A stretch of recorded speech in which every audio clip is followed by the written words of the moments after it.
தொடர்ந்து அரசியல் விமர்சகர் திரு ரவீந்திரன் துரைசாமி இணைந்திருக்கிறார். அவரிடம் பேசலாம். திரு ரவீந்திரன், தற்போது செங்கோட்டையன் அளித்திருக்கும் இந்த பேட்டியினை பார்க்கும்போது அடுத்ததாக இவர்களிடம் என்ன வாய்ப்புகள் இருக்கிறது? 2026 அதிமுக ஜெயிக்க வேண்டும் என்பதுதான் எங்களுடைய ஒரே எண்ணம் அப்படின்னு கூறியிருக்காங்க. இப்போ எடப்பாடி விஷயத்தை எப்படி சமாளிப்பார்கள்? அடுத்து என்ன வாய்ப்பு இருக்கு இவர்களுக்கு? அதிமுக வேறு, எடப்பாடி பழனிசாமி வேறு என்பதுதான் இதுல உள்ள மிகவும் நுணுக்கமான ஒரு விஷயம். அதிமுக ஜெயிக்க வேண்டும் என்ற அடிப்படையில் நாங்கள் முயற்சி பண்றோம். அதற்கு எடப்பாடியை முன்னிறுத்தினா அந்த வெற்றி கிடைக்காது என்பதுதான் செங்கோட்டையன் போன்றவர்கள் கருத்து.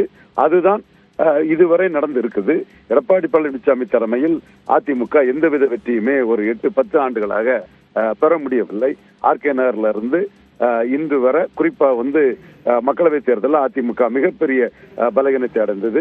எடப்பாடி பழனிசாமிக்கான எதிர்ப்புங்கிறது அவர் கொடுத்த 10.5 போன்ற அவர் ஆட்சி காலத்தில் நடந்த நிகழ்வுகளுக்காக தென் மாவட்டத்தில் மற்றும் சசிகலா, தினகரன், ஓபிஎஸ் இவர்கள் நீக்கப்பட்டதற்கு மிகப்பெரிய படுதோல்வி அடைந்திருக்கிறது. சென்னையில் 3வது இடம், மதுரையில் 3வது இடம் என்று மிகப்பெரிய தோல்வி வலயத்தில் இருக்கும் எடப்பாடி பழனிசாமியை முன்னிறுத்தி அதிமுக வெற்றி பெற முடியாது என்பதுதான் செங்கோட்டையன் போன்றவரோட உறுதியான கணிப்பு. அதே வேளையில் தனக்கு அதிமுகவில் ஒரு முதலமைச்சர் வேட்பாளர் வாய்ப்பு வரும், பாஜக ஆதரவு வரும் என்ற எதிர்பார்ப்பு செங்கோட்டையன் அவர்களுக்கு தெளிவாக இருந்தது.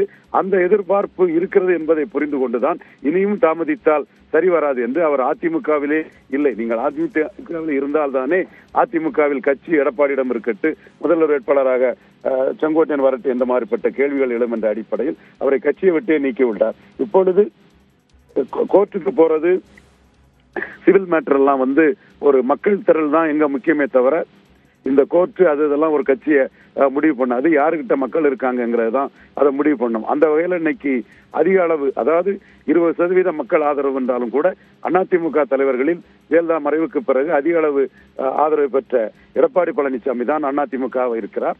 அது மேலும் பலகீனம் அடையும். சசிகலா, தினகரன் நீக்கிய போது 7%, பன்னீர்செல்வத்தை நீக்கிய போது 13% பலகீனம் அடைந்து 20% இருக்கக்கூடிய அதிமுக செங்கோட்டையன் நீக்கத்தால் பலகீனம் அடையும்.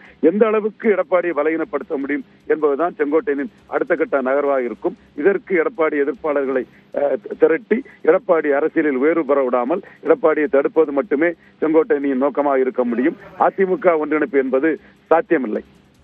இணைப்பில் கருத்துக்களை பதிவு செய்தமைக்கு நன்றி திரு ரவீந்திரன் துரைசாமி.